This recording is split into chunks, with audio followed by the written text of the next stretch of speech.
people are being lifted out of poverty. But the criticism or skepticism from Western media is about how this is kind of a propaganda.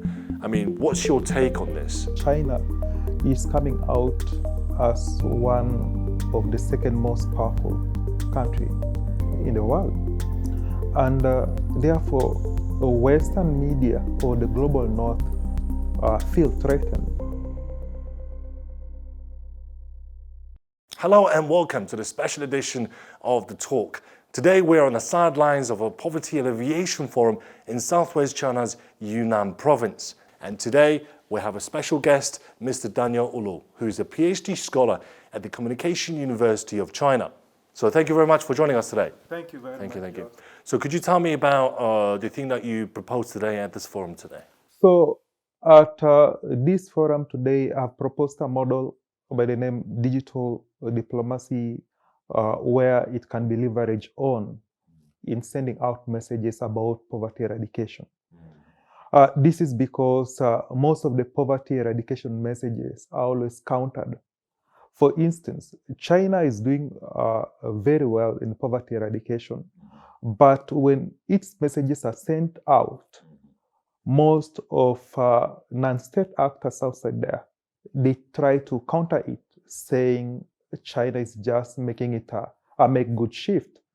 Meaning, for them, they don't accept or they don't realize that China has already attained 100% or 99% out of poverty.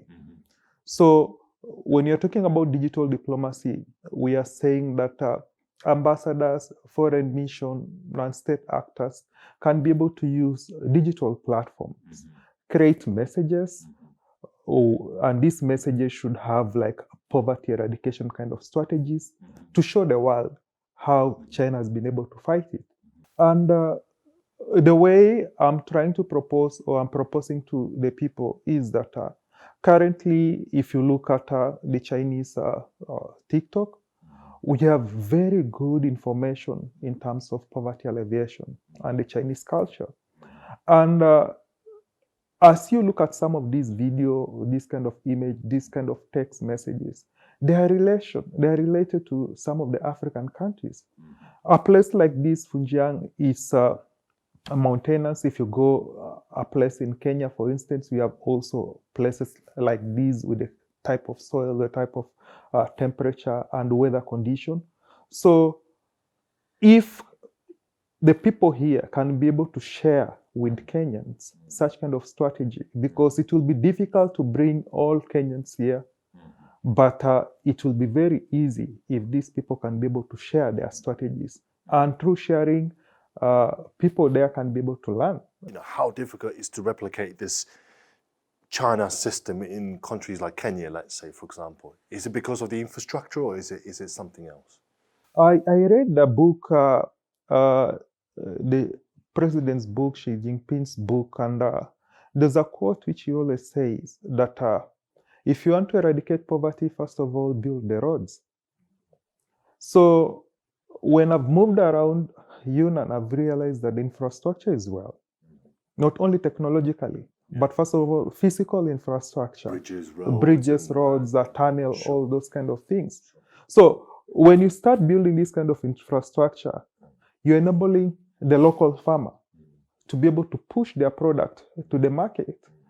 Because if you don't build the roads, for instance, and the person is producing this product, it cannot reach the market. They'll spoil on the way. So the first thing is road infrastructure. The second thing is technology. China has a vast technology, and it has also been able to empower its people. For instance, people are able to post this kind of product in their Weibo, in their WeChat, and all those kind of platforms. And it can be able to be sold out. Personally, most of whatever I need for consumption, I always buy through online product. And they come, if it's food, it comes directly from the farm. So meaning I'm buying from the local farmer. It has not passing through a middleman. So we're empowering the local farmer. And if this model can also be used like in a place like Kenya, I guess it can work. And I guess technology, what you're saying is technology will provide transparency, but it will also provide accessibility. Yes. So it's more about a connection, I guess. Right? Connection, yeah. So obviously we as foreigners, we are living in China and we're kind of seeing these poverty alleviation efforts. We're coming to Yunnan. You've been here for a second time. I've been here, 3-4 times, and we can see it. Something is being done. But, the criticism or skepticism from Western media is about how this is kind of a propaganda. I mean, what's your take on this from having lived here and you're still living here? This is kind of geopolitics. And we have realized that China is coming out as one of the second most powerful country in the world.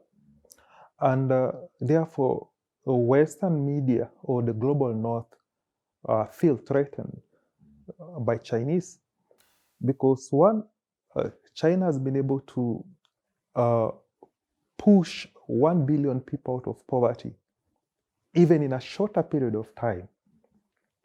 So people outside there, because for them, they have not been able to manage this kind of their strategy to push themselves out of that. It took them ages. So for them, they're asking themselves, if us were able to take like long period of time and did not achieve or achieved less, how did China do this in short period of time? And therefore, they'll be able to create their own kind of propaganda and say, because we did not do it within this short period of time, China cannot do it. This is kind of propaganda, and in the international politics or geopolitical, it's something which is there. And how will the Chinese people be able to manage this? China is blessed having different media. It's through these media that Chinese can be able to show the world that it has been able to eradicate poverty. But now, the nature, how I'm seeing China is not this person who is open to what it's doing. So it gives the world little information. And this little information is the one which is making it, people tend not to believe in it. But again, forums like these where it's covered online, interviews like these which are being done by somebody like you and your team to show the world, it's something which, for me, I say, we can be able to counter the narrative. Cool. Thank you for joining us. Thank you very much. Thank you very much.